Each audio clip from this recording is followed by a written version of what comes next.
Welcome to EFT MBA Mastering Business Acumen with the help of EFT business experts. Learn the marketing, mindset, and skill set you need to create the EFT coaching practice of your dreams. Visit www.eftmba.com for more information. And now, here's the EFT training team that embodies the art and science of EFT. Alina Frank and Dr. Craig Weiner. Hello and welcome. This is Alina Frank. Okay, I'm so glad you made it. I was wondering. So in the back end, I could see that Craig was not on until just now. So I'm here with my partner, Dr. Craig Weiner. Hey, Craig. Hi, Alina. Hi, everybody. Glad to be back on the show and right in time. Yes. Okay, so today we're going to be talking about email newsletters, and because so much attention has been placed on social media, I think that that people have lost sight of the importance of email newsletters, and we strongly encourage our students in the EFT MBA program to set this up. But let's go through why even bother? Why even bother when there's so much social media out there and there's so many ways to get your message out? Why bother? Want to talk about some of the studies that we found? Sure. You know what? This one I loved. They found in this study that 77% of customers actually preferred email communication over any other form of contact from businesses. So the same study found that it's the form of communication that customers trusted the most, far more than any print ads, TV commercials, ads on search engines online, and that for every dollar that's spent on email marketing, the marketers received a $40 return on investment for each dollar spent. That's 70% higher than any other direct response marketing. So in essence, what that study said is, we're all out there on social media connecting, but so much of that information feels spammy, feels commercially, and we don't trust that. And email communication has a much greater trust ratio, and that's really important to know. Yeah, I really that number. I mean, it really speaks to my pocketbook when I hear $1 spent on email marketing on average receives $40 return on investment. That's huge. I mean, and I think the thing that's really spoken about that is, especially for coaches and EFT practitioners, the amount of dollars that are spent on email marketing is relatively small. I mean, unless you've got a list of 10, 20, 30, 50, 100,000 people where, costs can go up. For the average person and the average EFT coach that has a list of, let's say, somewhere between two people and 5,000 people, that it's as low as $15, $20, $30 a month. So that we're really not spending much money for that kind of communication with clients and potential clients, right? Yeah, absolutely. And you can even start out with some of the free services out there, which Absolutely. we talk about in the MBA program. So some of the reasons to do this really are that the number one reason to do this is that you keep your brand and who you are and what you do on the top of the minds of those people that are likely to purchase from you or hire you. Now, I just sent off my latest newsletter. It went out yesterday, and as a result of getting that newsletter, I had about 5 inquiries into workshops that we're doing that were announced in my newsletter. There were there were about 3 people who responded who said that the article that I wrote had really spoken to them and that they could definitely use that. And I even had one person who wrote me and said, I heard you speak months ago, and now I have the money and the time, and I want to book you to work with me. So and that was just from one little email that I sent out yesterday. So it keeps people aware that you're out there. And another really good reason to have some kind of email newsletter is that it's a great place for a variety of your content, right? Your content, the information that your articles, the things that you're doing, maybe a video, maybe a call, something funny, something personal. It's a really great place to have a variety of your content. Yeah, so for coaches that during the course of, let's just say, a month, okay, I see that as an average cycle. Most practitioners I see send out a newsletter somewhere between, on the average, once a month, on the lower end, once a quarter, on the higher end, twice a month, on average. Many of us are writing blogs or putting things on our website, or that newsletter is a great way to have links to that content that we've created during the course of the past month or two. Whether Alina said it's an article, it's a blog, it's an audio, it's a video, whatever it is that we're creating, that newsletter is a great way to send people back and let them know if they missed it on social media or however else we're putting it out there. That newsletter is a great, here's what's new, here's what I've created. Let me give you an easy way to connect with that. Right. I also want to say that in the EFT MBA program, we talk about content curation, which is that it's not necessarily you just like pumping out content and pumping out articles and pumping out videos and pumping out this, that, and the other thing, that you can actually be the place in your newsletter where you're picking up on things from other places as well, and there are really good protocols for doing that, which we cover. But again, it's just a great place to have a variety of content, and it is by far, like we said just a moment ago with those studies, the best way to stay in touch with clients and potential clients, far better than social media. How is that so? Well, an email newsletter goes into your clients or your potential clients' inbox, and it waits for them until they're ready to look at it, and then hopefully open it and hopefully read it and then engage in it. But social media is a constant stream of stuff, and people tune it out, like Craig said, but they also may miss it. So it's just a constant stream. New information gets put to the top. People miss that sort of stuff.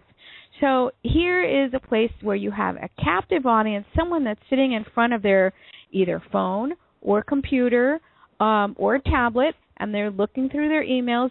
And if you have relevant information that they want, they're more likely to open it, read it, engage with it, and purchase from you.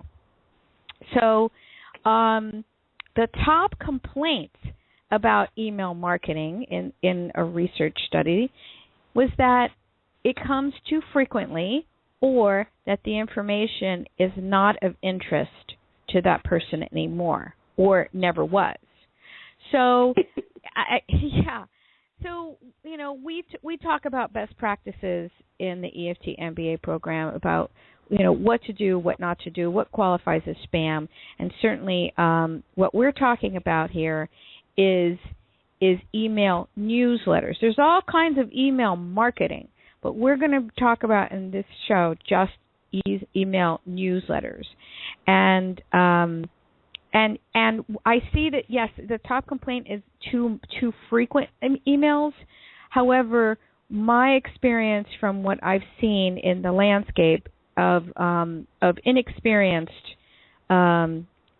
business just coaches in general, but EFT coaches, they don't send the emails frequently enough, and they're also along the lines of, this is what I'm doing, this is what I'm doing, this is what I'm doing, this is what I'm doing, and the person that's reading it on the other end is left with that. You heard that joke about the famous radio station, WIIFM, what's in it for me?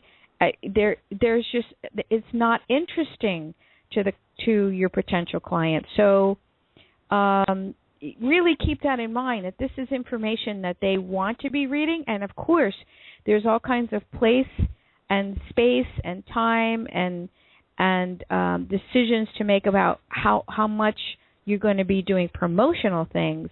But first and foremost, we want this information to be relevant to the person who's reading it. Very. Want to say something? And so, what are some of the ways that we get feedback about how relevant it is? Unsubscribes. Yeah. Unsubscribe. Right?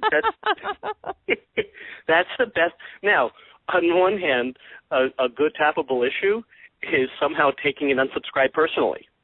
Yes. Right? It's like, oh, God, they don't want my stuff anymore, but then reflect on how often you start to get overwhelmed by the emails you're getting, and then sometimes you just hit a point where you look at how relevant is what I'm receiving to me right now, and you hit unsubscribe. Yeah. Right? So don't take it personally. They'll be as long as you're continuing to put out newsletter and reach out in different ways, you will have more people subscribing. If all of a sudden you get a wave of 10, 20, 30 people unsubscribing after one newsletter, I definitely recommend that you take a look at that newsletter. But unsubscribes is one way to just look at how do I keep my newsletter relevant to my readership. That's all. It's just feedback. Right.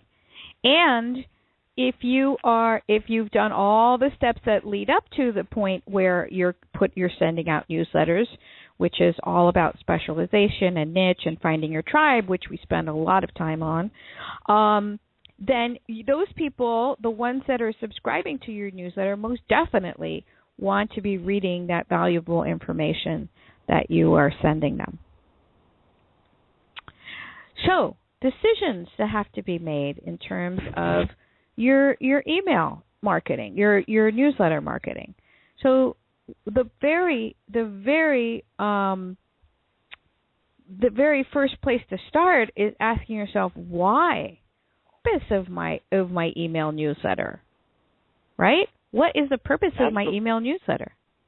Absolutely. Otherwise, you can get caught up in being really busy because you think you should write a newsletter, but not have a targeted vision or specific purpose, and you're just going to spend time and energy and be disappointed by the results because you don't have a clear focus. Yes.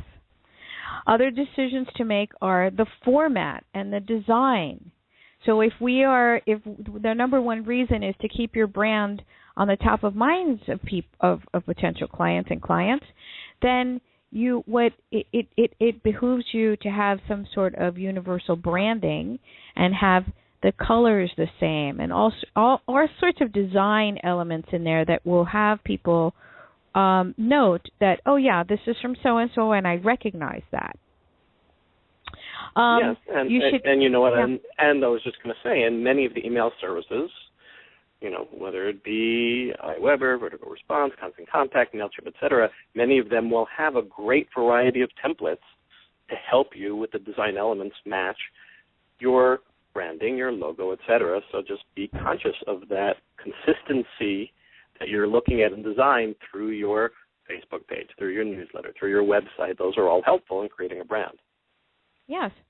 And your web person can do it. Your virtual assistant can do it. There are people out there that specialize in setting up your emails for you. You can send all of the stuff that you want set up in a certain way, have that template, and just have your virtual assistant go in and plug it in there and send it off. So there are a variety of ways that you can do this that don't necessarily involve you having to do this. So I just wanted to really make that clear. Okay. The other thing that you want to decide on is the frequency. It's okay to start out with once a month. I would say do not do it less frequently than that, because actually they have found that people unsubscribe much more. They will unsubscribe more frequently if you are infrequent with your emails, because again, they'll like, who is this and what are they sending me? And I don't even know if this is useful, and they're sending it out of the blue. And it's amazing how that lack of frequency, less than a month, actually triggers a lot more unsubscribe rates. You know what? I know that to be true for me. That I think about those ones that I get, and I can't even tell you how often because it just feels like every once in a while. Mm-hmm. I don't develop like a following, like I read my newspaper or my magazine. I get on a timing, and if it falls way outside that timing and it feels sporadic and erratic, then sometimes it's like I've got enough to pay attention to in my important file things. I'm going to just let go of this one. Right. So something else that you should decide upon is whether you are going to have a digest or full articles. And so right now, in the last few years, the trend has really been towards a digest. And what do I mean by that? So in my newsletter, I have the main article. And in the main article, I am not going to have the whole entire article about this happened and then this happened and here's a case study and this is what I don't include all of that. I have a digest or a shortened version of it, and I have a link that says click here for the full article, and that sends people back to where I really want them, which is on my website or blog. So, really important, excellent, yeah. smart. It gives me the option to, number one, well, that article isn't really of interest to me. I want to scan down and not have to scroll and scroll and scroll to see everything on this email. And it also creates a relationship of interactivity with your reader, which is really, really, really important. We want them interacting with us and asking questions and linking in and looking further and seeing what else is on the website. And, oh, look, there's an interesting video here. What about this class, et cetera? So you want to create an invitation that has them want to click to be able to look further and always bring them back to your website. Very important. Mm-hmm. So if you have done your homework and you have really worked on figuring out who your audience is, they're more likely to buy and they're more likely to engage and follow you. And email newsletters are the best way of providing some content marketing. So in the EFT MBA program, we talk a lot about content marketing. Other words that you might hear out there for content marketing are relational marketing, authentic marketing. All of those are interchangeable. And basically what this means is, in simple terms, is this means that you are giving away some information, tips, advice, that sort of thing, in order to eventually have a sale with related information. So examples in your newsletter that you share some tips about what to look for in a romantic partner, and let's say you specialize in helping women create a roadmap and attract the right partner using EFT and other tools. So that's what we're talking about when we say content marketing. And so email newsletters are one of the best ways of providing content marketing, just and enough so that people are interested, they wait their appetite, and they want more, and they'll pay you for more. Yeah, yes? No, very important. And that content, as we said, is original content, is content that you've gathered together. So content is making it, and I keep wanting to bring it back to which are the sites that you go back to, which are the newsletters that you continue to read, and really evaluate and look at those, because that's going to give you the best indicator for what you want your readers to be appreciating and interested in. And that's always just such an important reflection, I think, that we need to get back to. Yep. Okay, and so really you need to make it easy for people. You need to make it easy for people to share your newsletter. You need to make it easy for people to sign up for your newsletter. So I just wanted to say, about the sign up. Do not have a whole lot of boxes that people have to fill in, data to entry, first name, last name, address, where you live, all those things, because, again, the simpler you make things, the more likely it is people are going to do it, and they're going to sign up for your newsletter.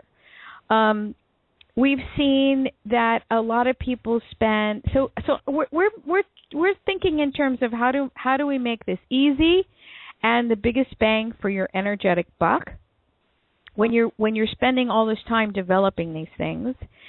And so we see that people spend time needlessly on things like picking out the right image for their newsletter, right? I want to have this beautiful image, and I'm going to find it, and I'm going to spend time doing that, and it's got to be lovely, and here's another image, and they pepper all their newsletter with lovely images. But one of the numbers that I saw, which was just shocking, but made sense to me because I know I'm one of those people. The fact is that only 10% of people will ever right-click. You know how most email programs do not send the images that on a newsletter, and so you'll have a blank box, and it says right-click to download these images. Only 10% of the people reading your newsletter will ever actually do that. So make it simple for people. Make it simple for yourself. Do it right, and your life is going to be so much simpler than you think it needs to be when you feel overwhelmed with the process of sending out an email. A couple of other tips that I wanted to just throw in there before we wrap it up. The top tips are grab someone's attention with the right email subject line, personalize the email. You can start it as a free service, but it's shown that many of the services that are free do end up in spam filters and junk mailbox. So you may want to start off with just a basic email newsletter provider that's relatively inexpensive, so that you don't all that wasted time and energy, it just gets in the spam.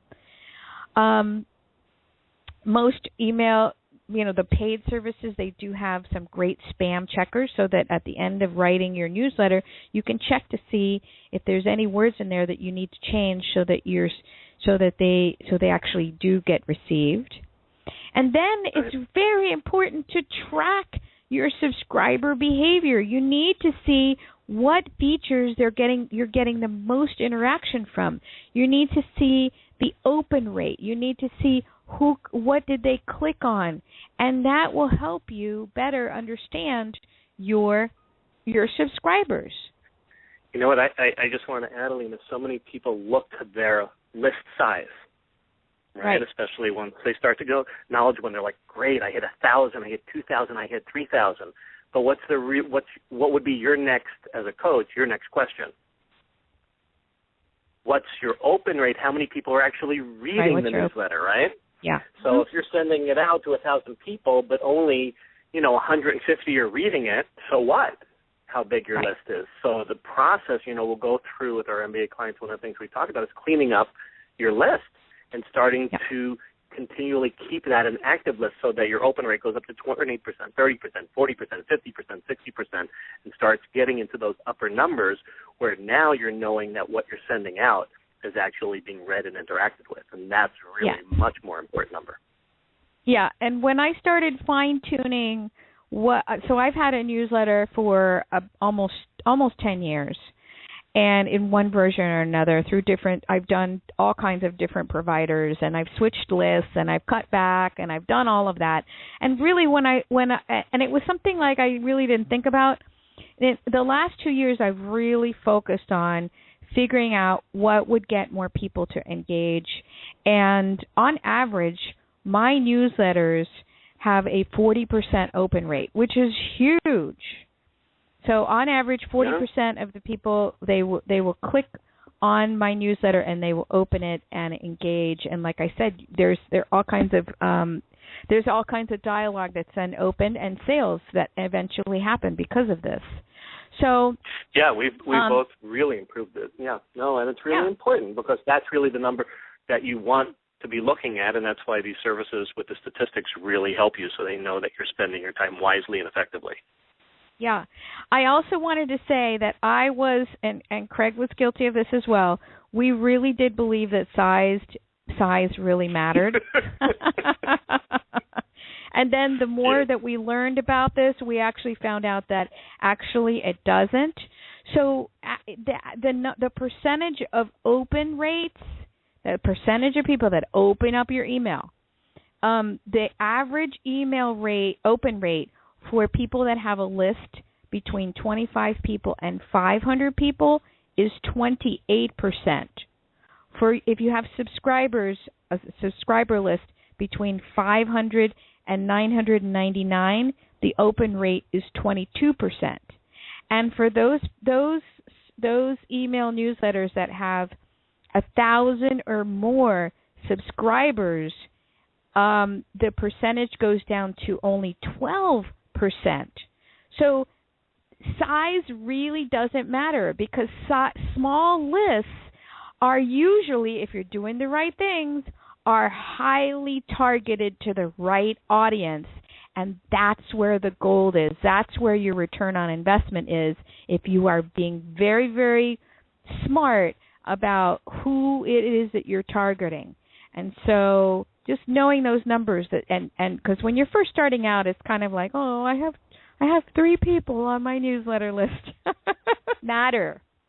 It doesn't matter, and size actually prevents people from opening it up more, because you're going to be too global and general versus being very specific. So the size you were just referring to is the size of the newsletter, not the size of the list. No. So the number of people that subscribe to your newsletter. Yes. The open rate for a newsletter list that's between 25 and 500 is 28%.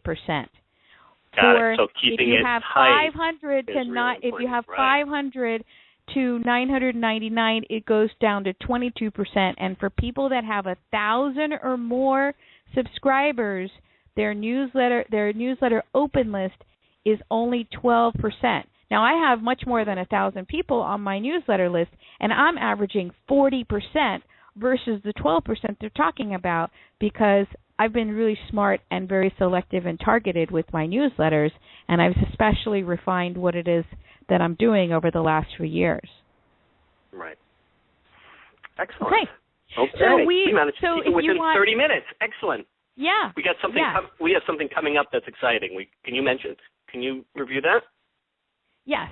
So if you are at all interested in finding out about marketing, and we do at the EFT MBA program, we do both. We do the left brain stuff, the business aspects, the brass tacks, and we also do the really out there.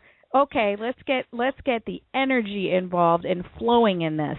And we have a 2-step process that we're going to teach you in a free teleclass coming up. And if you go to our Facebook page or our website, you're going to find information for that. If you sign up for our newsletter, you will be getting all the information for that teleclass. It's going to be April 8th at 5 p.m. Pacific. And it's a free teleclass on the marketing matrix that we use. And so you'll get a handout. We'll be giving you great information about what you need to do to be marketing your business better.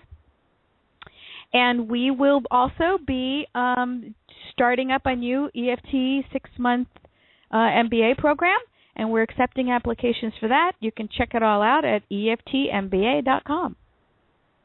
Excellent. Good program. Yeah, it was very good. Lots of information.